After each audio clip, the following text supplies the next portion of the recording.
Hello बच्चों, तो चलिए इस प्रश्न को पढ़ते हैं। यदि एक मीनार PQ मीनार के पाद के तल में स्थित तीन बिंदुओं A, B व C पर क्रमशः अल्फा, बीटा व गामा कोण आंतरित करती है तथा ये सभी बिंदु मीनार के एक ही ओर स्थित हैं, तब BC cot alpha minus CA cot beta plus AB cot gamma का मान है। तो यहाँ पर देखो, मैं चारों विकल्पों में से सही विकल्प का चयन करना है।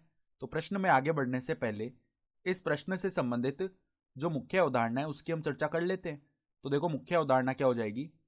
किसी भी समकोण त्रिभुज में जो कोट थीटा है वो किस अनुपात को दर्शाता है? आधार बट्टा में लंब के अनुपात को दर्शाता है। सही है। तो अब देखो, सवाल में मैं क्या बोला गया है कि एक मीनार है PQ, ठीक है, और उसके पाद के तल में स्थित तीन बिंदु है A, B, C, और ये जो मीनार है ये इन पर अल्फा, बीटा और गामा कोण आंतरित कर रही है। इसका मतलब क्या हो गया कि मान लो ये हमारी PQ मीनार है, यहाँ पर ये बिंदु P मान लो, ये बिंदु Q मान लो, ठीक है। और इसके पाद के तल में क्या है, हमारे पास क्या है, यहाँ पर तीन बिंदु है A, B, C। तो A इसे मान लिया, B यहाँ पे बोल दिया और C यहाँ पे बोल दिया। तो ये जो PQ मीनार है ना, ये यहाँ पर तीन कोण अंतरित कर रही है। देखो, ये जो AP, पहले हम AP को मिलाते हैं, ठीक है, फिर हम क्या करते हैं, इसी प्रकार PB को मिलाते हैं, फिर इसी प्रकार से हम PC को मिलाते हैं।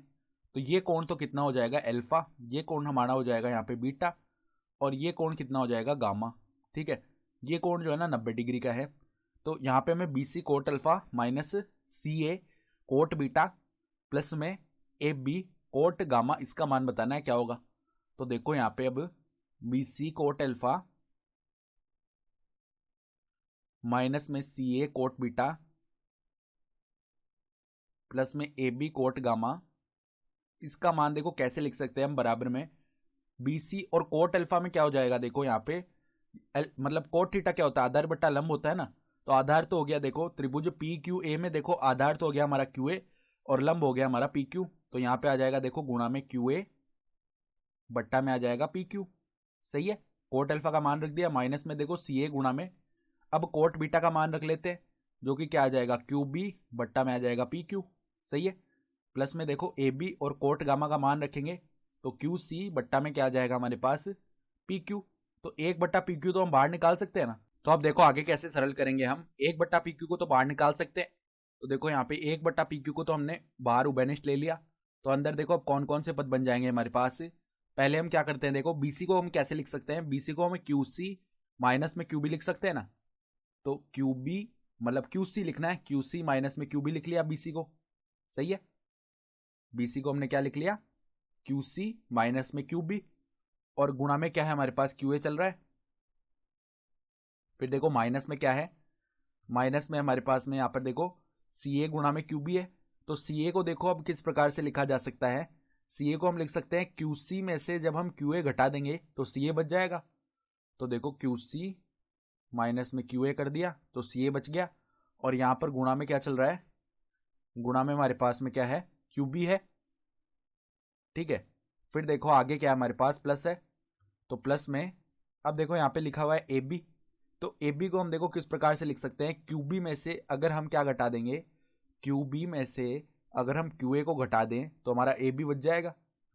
तो देखो QB माइनस में QA, तो AB बच गया, और यहाँ पर इसके गुणा में क्या है, QC चल रहा है, ठीक है। तो ये आ गया पद। तो अब देखो 1/PQ ये तो बाहर है, फिर अंदर हम गुणा कर लेते हैं। तो QC गुणा में हो गया QA माइनस में QB गुणा में क्या हो गया, QA माइनस में देखो यहाँ पे QC गुणा में क्या हो जाएगा, QB, और माइनस माइनस प्लस का क्या हो जाएगा, QA गुणा में QB। सही है। फिर देखो प्लस में QB गुणा में क्या हो जाएगा, QC, और माइनस में देखो QA गुणा में क्या हो जाएगा, QC। तो अब देखो कौन कौन से पद आपस में शून्य हो रहे हैं। तो देखो QC गुणा QA ये रहा, और माइनस का QC गुणा QA ये रहा, ठीक है।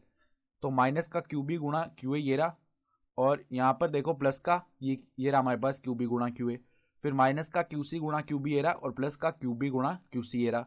तो अंदर तो सभी पद शून्य हो गए, यानी कि 1/PQ गुणा में क्या बच गया, 0 बच गया, इसका मान 0 ही आने वाला है। तो अगर हम विकल्प देखें तो हमारा विकल्प जो A है ना, शून्य, वो सही विकल्प आ जाएगा। तो आशा करता हूँ कि आपको ये प्रश्न समझ में आया होगा। धन्यवाद।